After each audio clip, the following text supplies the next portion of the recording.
चक्रव्यूह देखने जाएंगे क्योंकि आज चक्रव्यूह है। पांडव, तुम्हारे लिए तो मैं ही अकेला हूँ कि मेरे पुत्र अभिमन्यु के इस हालत को जिसने भी किया है, मेरा साथ हमेशा तुम्हारी ओर रहेगा।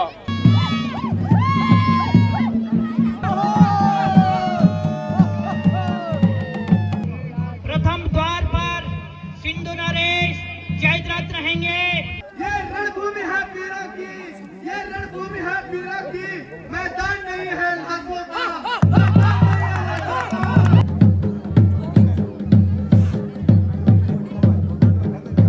अरे तो तू है विरोधी, तू है जिस प्रकार से मेरे भाई लगातार संघर्ष चलता रहता है। अनवरत कभी चलूंगा जब चक्रव्यूह में भूचाल बचा दूंगा, भूचाल बचा दूंगा। होता है।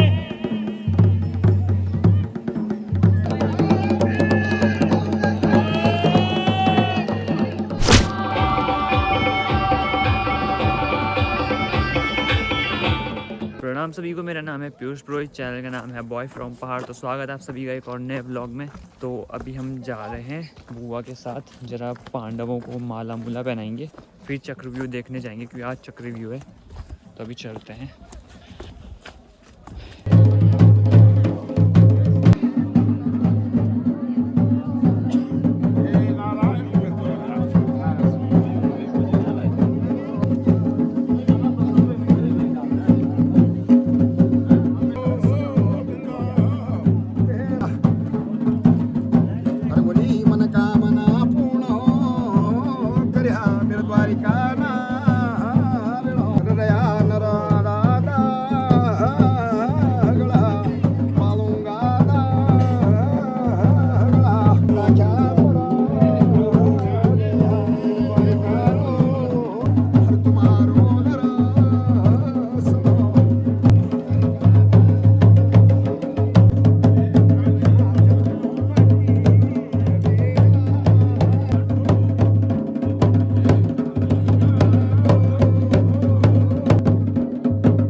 अब जाएंगे हम चक्रव्यूह देखने के लिए, अपने साथ दोनों भाई। तो दोस्तों देख सकते हो आप कितनी भीड़ हो रखी है चक्रव्यूह के लिए।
सहायता के लिए भगवान नारायण के पास पहुंचते हैं, उन्हें प्रणाम करते हैं और उनके सर के तरफ खड़े हो जाते हैं।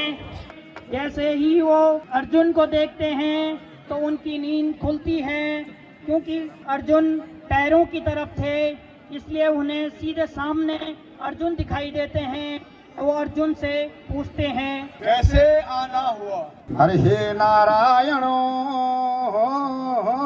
स्वामी मी जरे ओला गोंदो याजो, अरे तुम्हारा शरणो मागो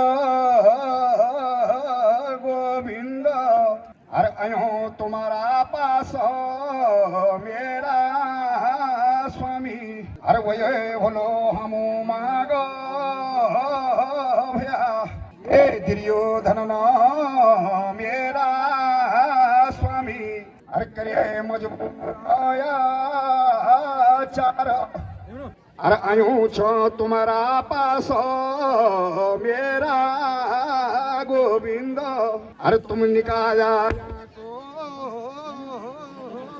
स्वामी भला करी जवा, यहाँ से नारायण शरणागतो, अरे पापीनी समझ दो, अरे तैना करे मजबूर नारण युद्ध वास्ता देवो, अरे तुम जवाना आशीष बचना। मैं दुर्योधन को समझाऊंगा, अगर मान गया तो ठीक। पास आया था इसीलिए पहले मांगने का अधिकार मेरा है। दुर्योधन, अर्जुन मेरी पाँव की तरफ था, जब मैं उठा तो मेरी पहली नजर अर्जुन पर गई, इसलिए पहले मांगने का हकदार अर्जुन है। अर्जुन मांगो, क्या मांगते हो? धन नारायण कनदीनी बचन, ये गोविंद मेरा, अरे हे यशोदागा लाडा नंद का दो लारा वसुदेवागा प्यारा, अरे हे देवकी नंदन हो कृष्ण, अरे जब जब आए असंद विपत नारायण आया तुम्हारा पास, अरे चैन तुम्हारो आशीष गोविंद हमारा साथ ये से नारायण मिला दूजार्यो दोनों में से एक को अपनी नारायणी सेना दूंगा और एक तरफ मैं स्वयं निहत्था रहूंगा। मांगो, तुम क्या मांगते हो? हरे नारायण मेरा अर्चन तुम्हारो सहारो गोविंद तुम्हारो आधारो हर कर्या सेवा मेरा स्वामी दे दया हुकम ये से स्वामी अर्जुन मेरा साथ हमेशा तुम्हारी ओर रहेगा और मैं तुम्हारी ओर से निहत्था लड़ूंगा। नारायणी सेना देता हूँ।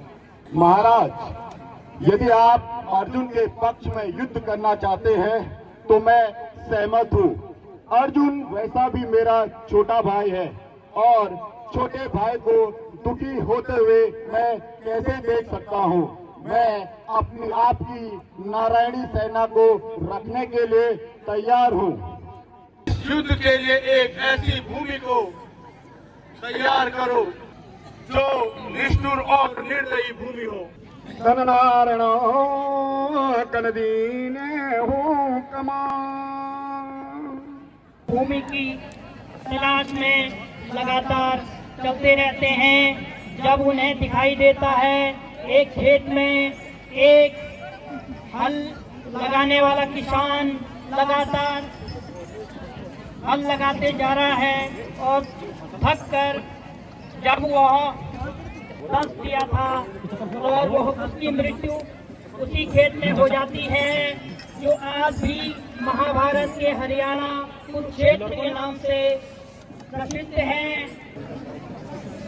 उसके बच्चे को दर्द से डसने के कारण उसकी मृत्यु हो जाती है। अर्जुन और दुर्योधन दोनों इस भूमि को कुरुक्षेत्र के रूप में चयनित करते हैं और इस तरह से दोनों कौरव और पांडवों का युद्ध इस कुरुक्षेत्र की भूमि में लड़ा जाता है। भगवान का प्रदान था कि वो जिस भी सेना की तरफ से लड़ेगा उस सेना को उस निर्णायक बना देगा। उस युद्ध का निर्णय केवल अकेले बर्बरीक के मौजूदगी में ही हो जाता था। इसलिए श्री कृष्ण कहते हैं तुम्हें बर्बरी के पास जाना पड़ेगा क्योंकि वो बहुत शक्तिशाली है। उससे कुछ मांग के आओ। अरे हे नारायण स्वामी हर कर दीने हो कामो नारायण अरे जो मिजोलो बीरा बवरिगा का पासो अर्चना भया असंदो माया जो तुम्हारी जरूरत पड़े अर्चयो युद्धो पड़ी भागीदारी जो ये से वीरो तुम दिए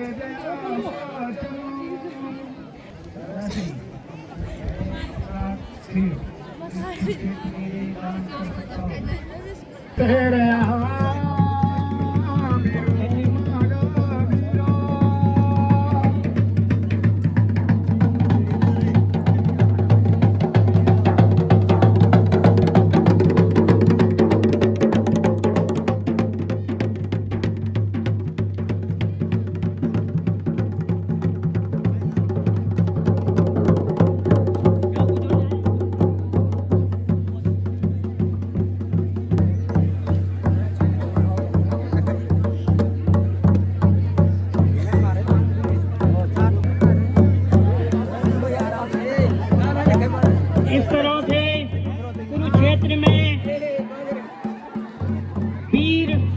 फरवरी ने अपना बलिदान दिया और किस तरह से महाभारत का युद्ध प्रारंभ होता। आयुष्मान भव पुत्र। पितामह, मैं चाहता हूँ कि आप हमारी सेना की ओर से सेनापति बने। ठीक है पुत्र। दोनों के बीच बहुत भयंकर युद्ध होता है।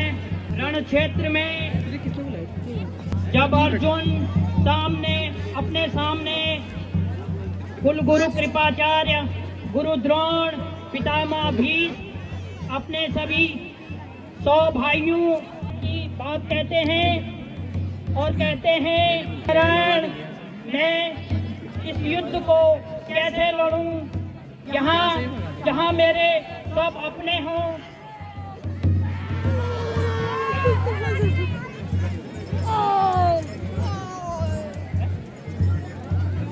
अरे हे नारायणो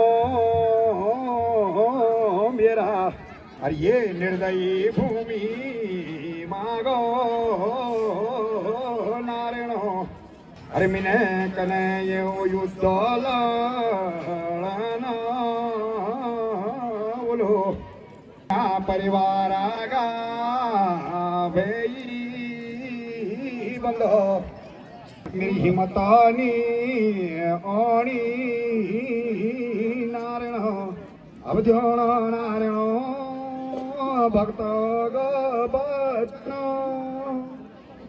यदा यदा हि धर्मस्य ग्लानिर्भवति भारत धर्म संस्थापनार्थाय संभवामि युगे युगे। एक बार मैंने जब भी जिस युग में भी धर्म की हानि हुई है, मैंने बार बार जन कल्याण के लिए युगों युगों में जन्म लिया है। आप युद्ध से अवरत नहीं हो सकते। अरे बड़ो असंग भी पात हरि असंग भी पात नारायण। अरे कर्या तुम छत्र छाया। युग में जो विकरालता है उसे देखकर भयभीत हो जाते हैं और फिर कहते हैं, हे स्वामी, मैं तो धननारायण कनदीने हुकमा।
अरे देवला गंधो दादाजी तुम्हारा शरणो मगो।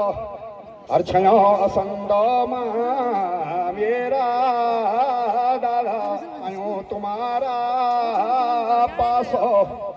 हर जब तक रोला मेरा दादा ये युद्ध समाप्त नहीं बोलो कारण बोलो दादा मैं ते बते दिया।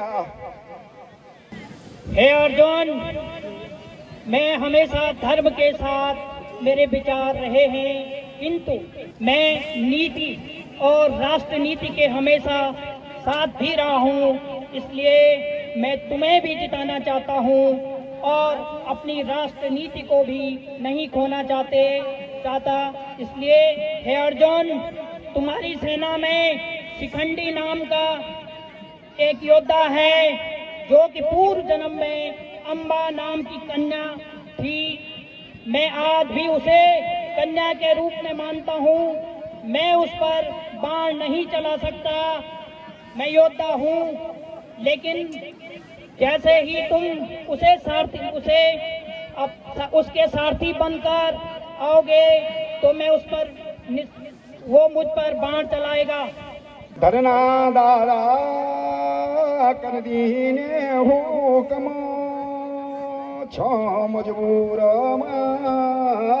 दादा अरे राख्या राजी पालो सत्य बोला द्वारी। इस तरह से अर्जुन की ओर से शिखंडी युद्ध करते हैं। पीछे से अर्जुन बहुत भयंकर प्रहार करते हैं। अपने गांडीव से लगातार भीष्म पितामह को मूर्छित कर देते हैं और इस तरह से पितामह भीष्म जमीन पर अरे वे गे बड़ो भारी अपराधो दादा अब असंगो ए गेनो दादा अरे धीरे जाओ। हे पुत्र, मैं इस महाभारत को संपूर्ण रूप से देखना चाहता हूँ, इसलिए तुम मेरा एक सुझाव मानो। मेरे पर इतने बाण चला दो कि मुझे मैं लेटकर ही पूरा महाभारत देख सकूं। धने मया दादा मना दूजो की ओर से द्रोणाचार्य के नेतृत्व में और पांडवों की ओर से अर्जुन के रूप में युद्ध होता है। दोनों के बीच भयंकर युद्ध होता है।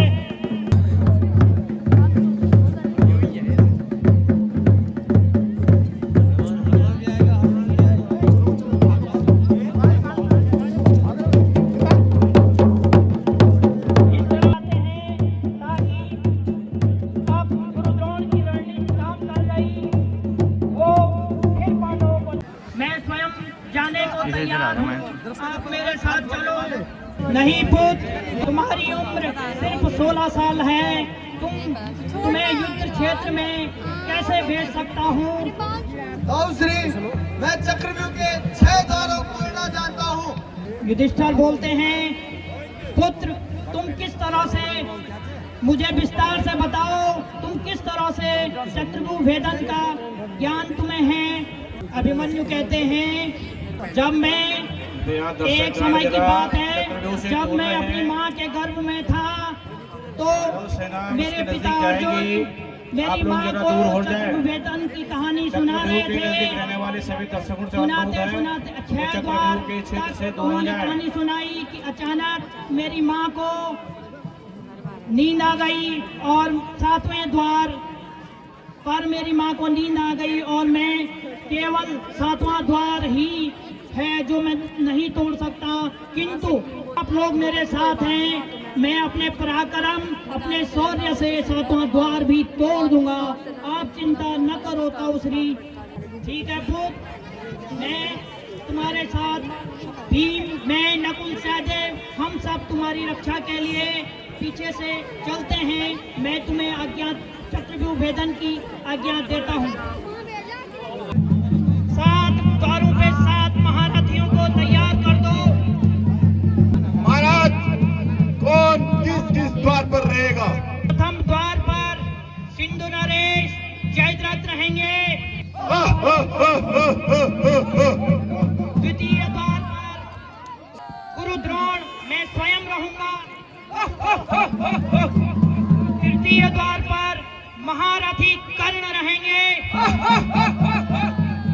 चतुर्थ द्वार पर कृपाचार्य द्वार की रक्षा करेंगे। पंचम द्वार पर कृपाचार्य द्वार की रक्षा करेंगे। छठवें द्वार पर मद्र नरेश शल्य द्वार की रक्षा करेंगे और 7वें द्वार पर युवराज दुर्योधन सहित मामा शकुनी और दुशासन उनके साथ रक्षा में मौजूद रहेंगे।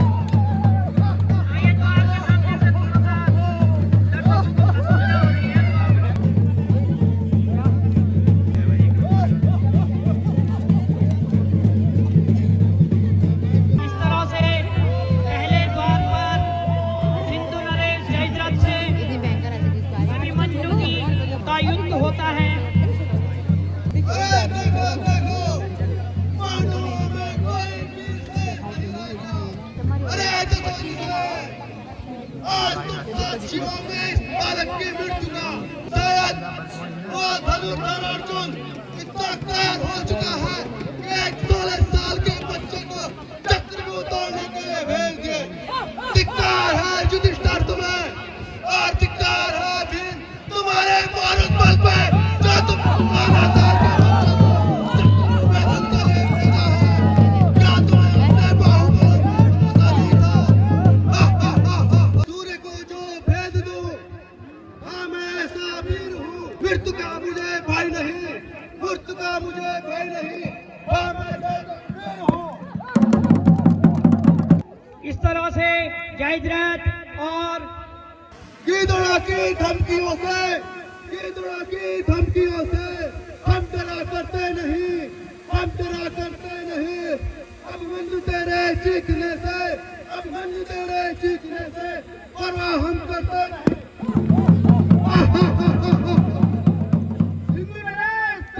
सावधान सावधान।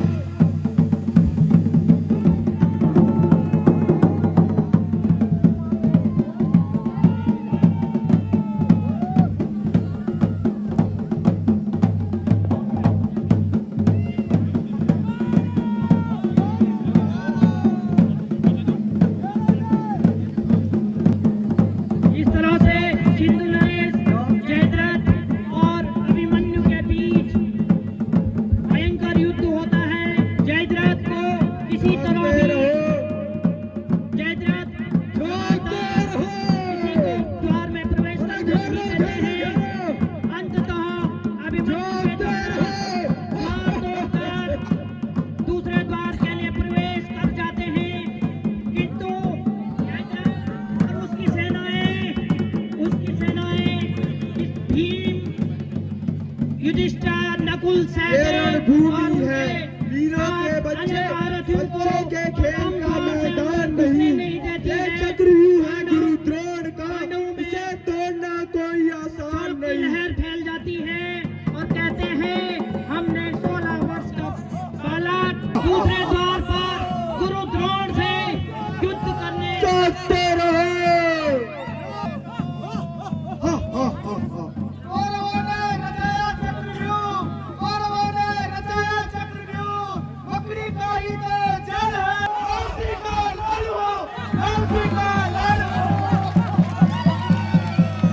ये रणभूमि है वीरों की बच्चे, बच्चों के खेलने का मैदान नहीं। ये चक्रव्यूह है गुरु द्रोण का, इसे तोड़ना कोई आसान नहीं।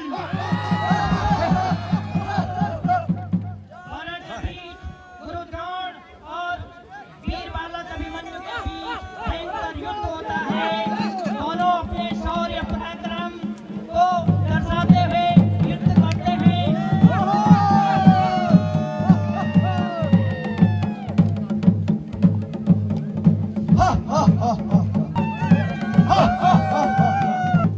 इस तरह से लगातार संघर्ष होता है गुरु द्रोण और वीर बालक अभिमन्यु में। गुरु द्रोण अंततः युद्ध में थकने लगते हैं और इस तरह से अभिमन्यु दूसरा द्वार तोड़ता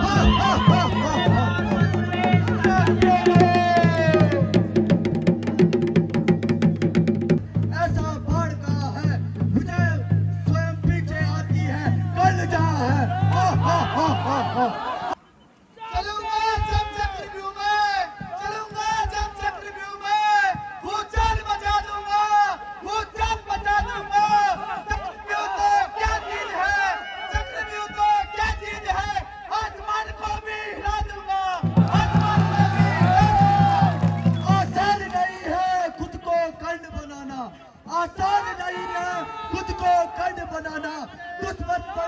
है।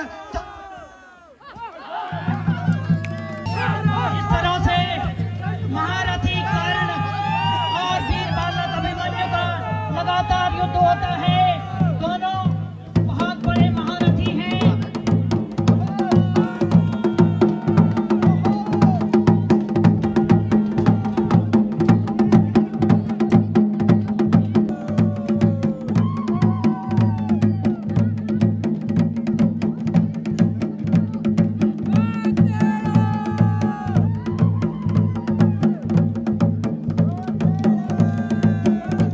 रुद्र का अंत ले जन्मा है, रुद्र का अंत ले जन्मा है, अधर्म का जामा है, अधर्म का जामा है। हाँ द्रोण पुत्र हूँ मैं, हाँ द्रोण पुत्र हूँ मैं, मेरा नाम अश्वत्थामा है।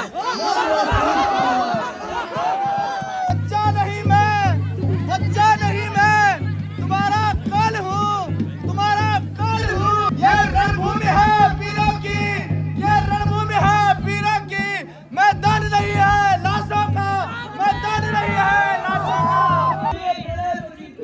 विराट युद्ध में प्रलय मची थी, अर्जुन के बाणों का नभ घटा रहा, अर्जुन के प्राणों का नभ घटा रहा। तीर खत्म होने पर भी, तीर खत्म होने पर भी अश्वत्थामा डटा रहा, अश्वत्थामा डटा रहा। करते जाते हैं।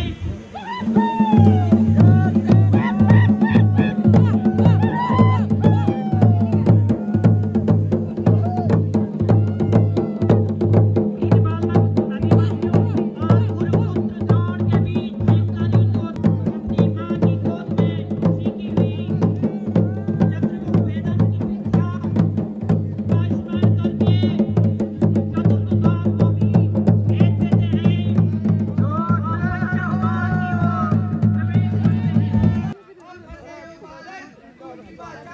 कि मुझे भी मृत्यु प्यारी है, तो आ जाओ जंगल में।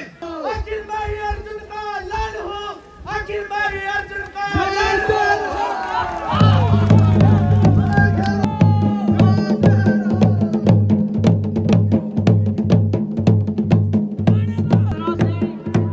गुरु कृपाचार्य और वीर बालक अभिमन्यु का लगातार युद्ध चलता रहता है।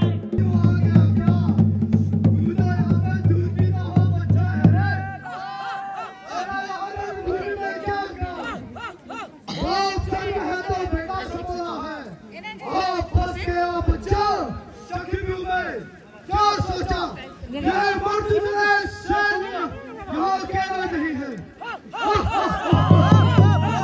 चलूंगा जब चक्रव्यूह में, चलूंगा जब चक्रव्यूह में, भूचाल मचा दूंगा, भूचाल मचा दूंगा।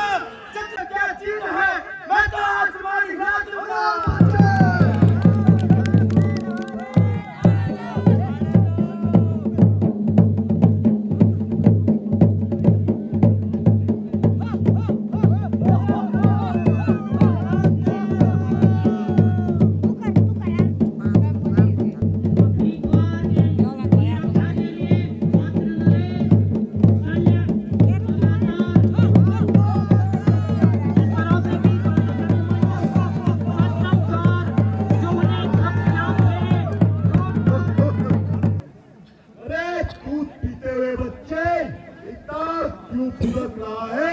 अभी तेरे हाथों में अस्त्र शस्त्र अच्छे नहीं लगते हैं। ये शतरंज की चाल नहीं मामा, ये शतरंज की चाल नहीं मामा। न खेल है पासों का, न खेल है पासों का। ये रणभूमि है वीरों की, ये रणभूमि है वीरों की, मैदान नहीं है लाशों का। हो गई है पीर पंजाल की, अब तो बिगड़नी चाहिए। आज इस कुरुक्षेत्र के मैदान पे पांडवों का चर्चा होना चाहिए। कौरवों ने रचाया चक्रव्यूह, कौरवों ने रचाया चक्रव्यूह। ये तो मकड़ी का जाल है, ये तो मकड़ी का जाल है। अर्जुन नहीं तो क्या हुआ, अर्जुन नहीं तो क्या हुआ, मैं भी तो उसी का लाल हूँ।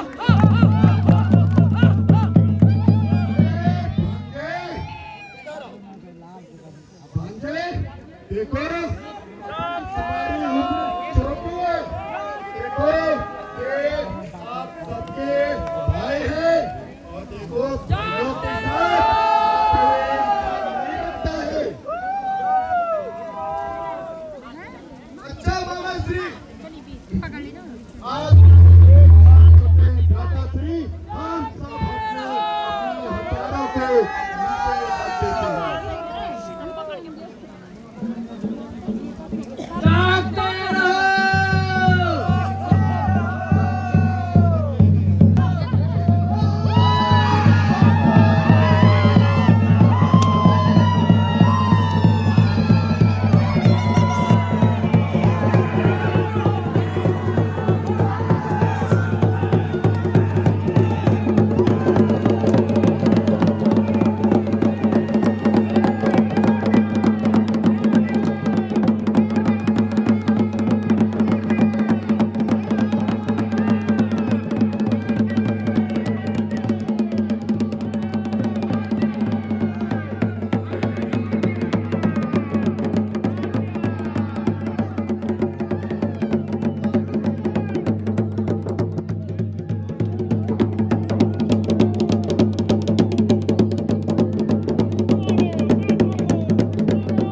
क्षेत्र में वापस जब अर्जुन पहुंचते हैं, अरे अर्जुन कहाँ रह गए तुम? तुम्हारा बेटा हमने मार दिया। ये को कारणों केवला धर्मो दिरो।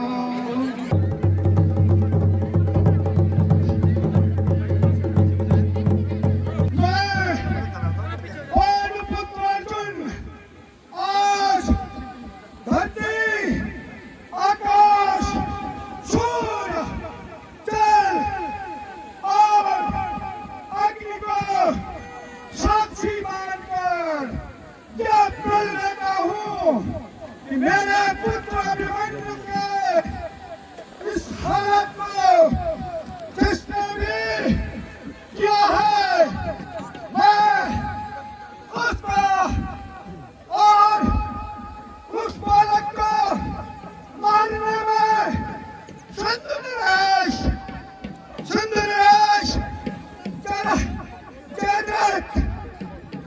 को प्रतिज्ञा करना हो कि मैं सूर्यास्त होने से पहले उसका वध करूंगा, नहीं तो अग्नि में जलकर भस्म हो जाऊंगा। आज के युद्ध की समाप्ति होती है और नए दिन की शुरुआत के साथ फिर युद्ध की तैयारियों में दोनों सिर जुट जाते हैं।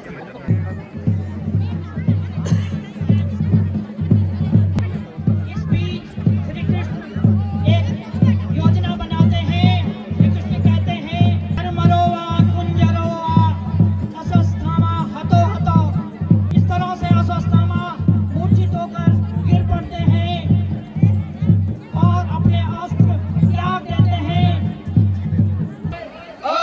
आप हमारी तरफ से सेना का नेतृत्व करेंगे।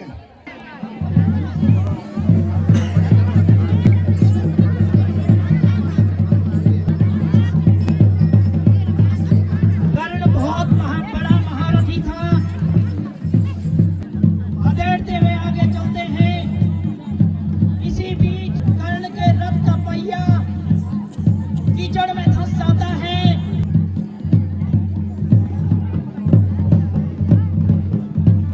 ये इस समय मारा नहीं गया तो फिर हम कभी भी युद्ध नहीं जीत सकते। नहीं अर्जुन, ये अन्याय है।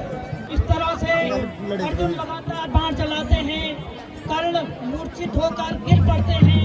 श्री नरेश शल्य बहुत पराक्रमी वीर वो लगातार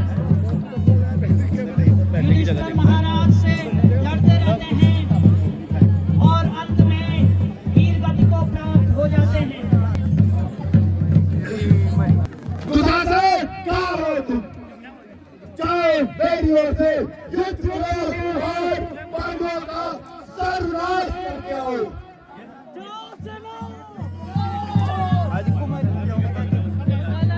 भीमसेन और दुशासन के बीच युद्ध होता है।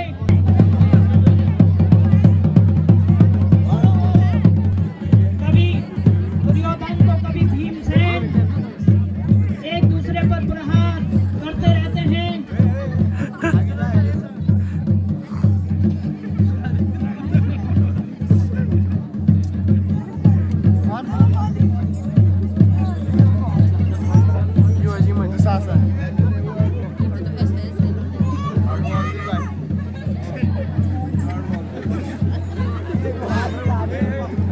कौरवों की सेना पांडवों की ओर से अर्जुन युद्ध करते हैं।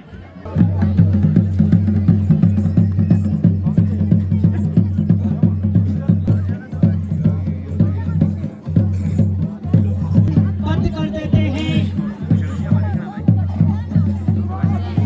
आ जाओ पांडव, तुम्हारे लिए तो मैं ही अकेला हूँ। आज मैं तुम सबका सर्वनाश करूंगा, ये मैं आज घोषणा करता हूँ। पांडव, मैं अकेला ही इस पूरी बाजी को देख सकता हूँ।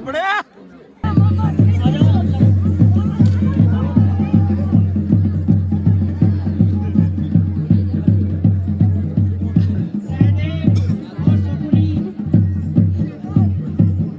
इसका बदला उसके प्राण लेकर रहूंगा।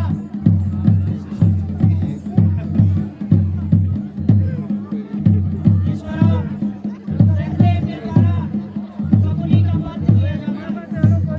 अरे अर्जुन, कहाँ छुप कर बैठा है? अरे भीम, तू कहाँ छुप कर बैठा है? आजा युद्ध के मैदान पे।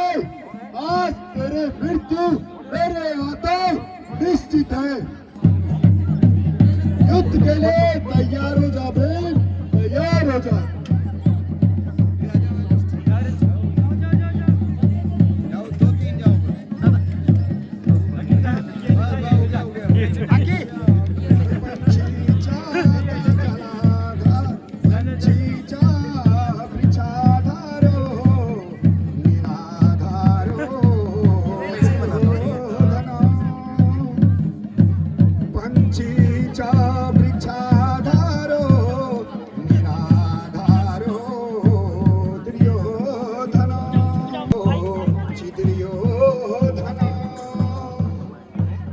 मुंह छुपा के कहाँ गए हो?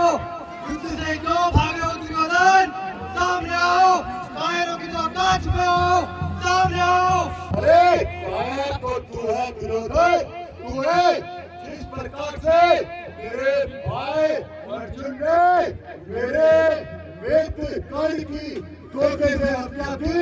कायर तो सब पांडव हो, पांडव।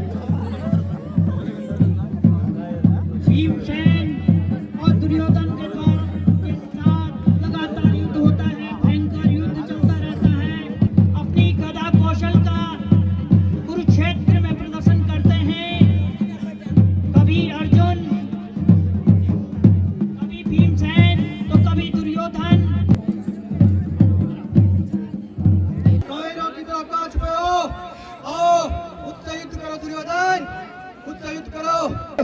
निश्चित है तुझे तो मैं मारूंगा, साथ में तेरे भाइयों टीवी में आज चाट दूंगा।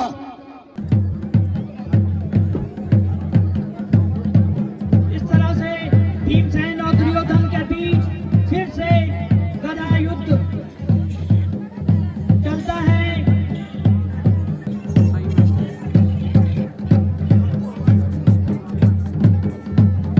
भगवान श्री कृष्ण के निर्देशानुसार भीमसेन लगातार अब दुर्योधन की जंघाओं पर प्रहार करते हैं।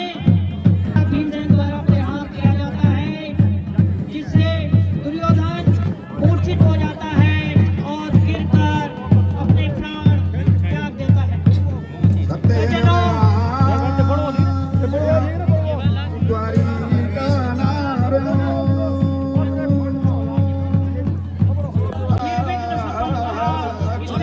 महायज्ञ के लिए आप सब अतिथियों का, तिहाड़ियों का, हमारे आसपास के गाँवों का, गाँव के आए हुए सभी का बहुत बहुत आभार, धन्यवाद। ग्राम सभा बहुत आप सबके अगली बार के कार्यक्रम की प्रतीक्षा में रहेगी। पुनः एक बार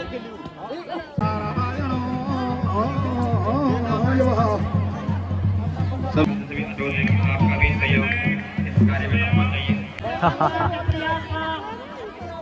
आशा करता लेकर जाएंगे। दोस्तों चक रिव्यू खत्म हो चुका है, जा रहे हैं घर सब के सब। तो दोस्तों चक रिव्यू देख के आ गए हैं हम वापस घर। तो अभी इस व्लॉग को यहीं पे एंड करते हैं। होप आपको व्लॉग पसंद आएगा तो लाइक शेयर सब्सक्राइब जरूर करें। मिलता है आपसे जल्दी नेक्स्ट व्लॉग में, तब तक के लिए बाय बाय एंड जय श्री राम।